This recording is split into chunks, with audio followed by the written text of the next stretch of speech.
प्रश्नावली 12.3 का 9वां प्रश्न है। एक आकृति हमको दी गई है। इस आकृति में ए बी और सी डी केंद्र ओ वाले एक वृत्त के दो परस्पर लंब व्यास हैं।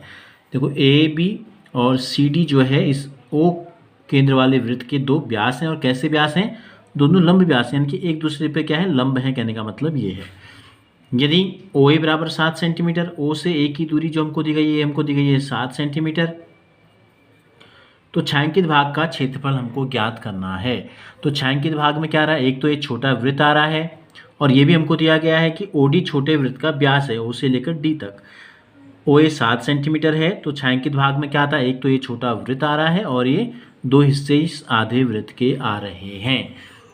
तो कैसे निकालेंगे हम? इसके लिए हम क्या करेंगे, देखो इस छायांकित भाग को निकालना तो आसान है, चूंकि ये दोनों लंब हैं व्यास और केंद्र ओ से गुजर रहे हैं। तो इसका मतलब क्या है कि ओ ए, ओ बी, ओ सी, ओ डी, पहले तो हम ये लिख लेते हैं, दिया है हमको, ये दिया है कि ओ ए बराबर 7 सेंटीमीटर है, तो ओ ए बराबर ओ बी बराबर ओ सी बराबर ओ डी, ये चार के चार क्या हैं, ये चार के चार 7 सेंटीमीटर के बराबर होंगे। क्यों? क्योंकि सभी क्या हैं, एक ही वृत्त की त्रिज्याएं हैं, ये सब बराबर हो गए। तो यानी कि ओडी भी 7 हो गया। ओडी क्या है, इस छोटे वृत्त का व्यास है, तो लिख लेते हैं यहाँ पे, इस प्रकार से निकाल लेते हैं, छोटे वृत्त का जो व्यास हमको दिया गया है 7 सेंटीमीटर है, तो छोटे वृत्त की जो त्रिज्या होगी वो कितनी हो जाएगी, छोटे वृत्त की त्रिज्या हो जाएगी 7 का आधा, व्यास का आधा हो जाती है, और इसलिए छोटे वृत्त का क्षेत्रफल कितना हो जाएगा, क्योंकि ये छायांकित भाग है, इसको भी अलग से निकाल लेते हैं। वृत्त का क्षेत्रफल होता है पाई आर स्क्वायर, तो पाई का मान कुछ नहीं दिया है, तो 22/7, आर स्क्वायर का मतलब आर को 2 बार गुणा करना है, 7/2 सेंटीमीटर गुणा 7/2 सेंटीमीटर, तो ये हो गया। अब इसको हल कर लेते हैं, 1 7 से 1 7 कट गया, 1 2 से ये 11 कट गया, तो ये आ गया 11 गुणा 7 77, और बट्टे में बच गया 2 वर्ग सेंटीमीटर। ये तो आ गया इस वाले छायांकित भाग का क्षेत्रफल। अब इस वाले छायांकित भाग का क्षेत्रफल कैसे निकालें?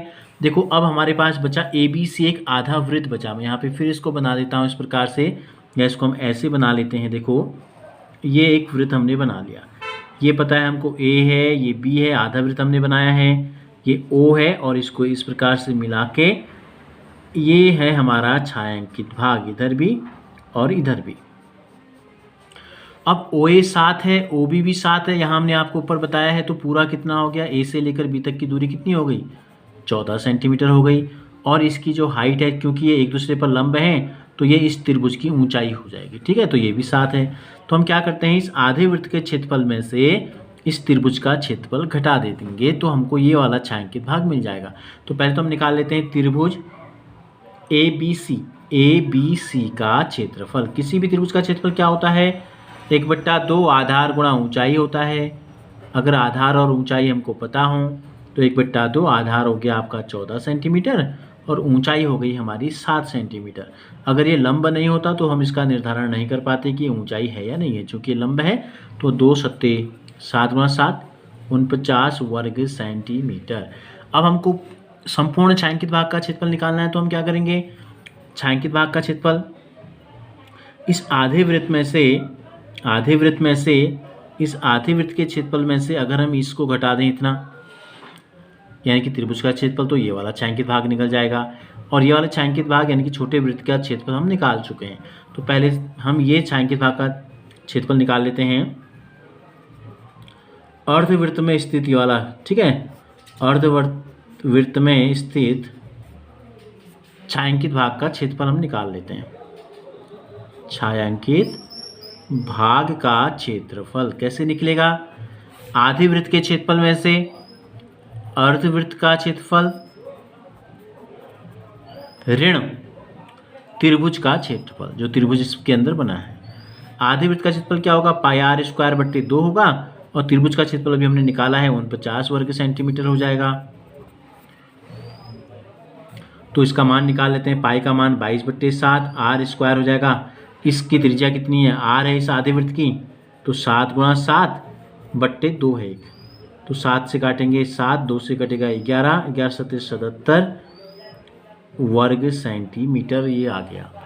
ऋण, ठीक है, ये तो हमने इसको हल किया, यहाँ पे ऐसे लिखे हल कर लेते हैं, तो बराबर इसका मान आ गया 77 ऋण 49 वर्ग सेंटीमीटर। 7 में से 9 नहीं घटेगा, हंसी ले लेंगे, 17 में से 9 घटाएंगे तो आएगा 8, यहाँ बचेगा 6 में से 4 गया 2। कितना आ गया? ये दो छायांकित भाग इतना और इतना, ये दो मिला के हमको पता चल गया कितना है, 28 वर्ग सेंटीमीटर है। तो हम पूरे आकृति में छायांकित भाग का क्षेत्रफल निकालते हैं, इसलिए छायांकित या वांछित भी लिख सकते हैं आगे से, छायांकित भाग का क्षेत्रफल बराबर हो जाएगा, एक तो हमारा आया था 77/2 जो आधा जो पूरा वृत्त है अंदर 77/2 और ये आ गया हमारा 28, दोनों को जोड़ देंगे इतना वर्ग सेंटीमीटर हो जाएगा। चाहो तो एलसीएम लेके भी कर सकते हैं, चाहो तो सीधे भाग भी दे सकते हैं, भाग दे देंगे तो कितना आएगा 2 3 6 2 8 16 1 बजिया और 2 पंजे 10। अब जोड़ देंगे 28 में 8 अगर जोड़ेंगे तो कितना आएगा, 8 दूनी 16 का 6.5 को ऐसे ही लिख लेते हैं, 3 2 5 1 6, तो 66.5 वर्ग सेंटीमीटर जो है ये हो गया छायांकित भाग का क्षेत्रफल।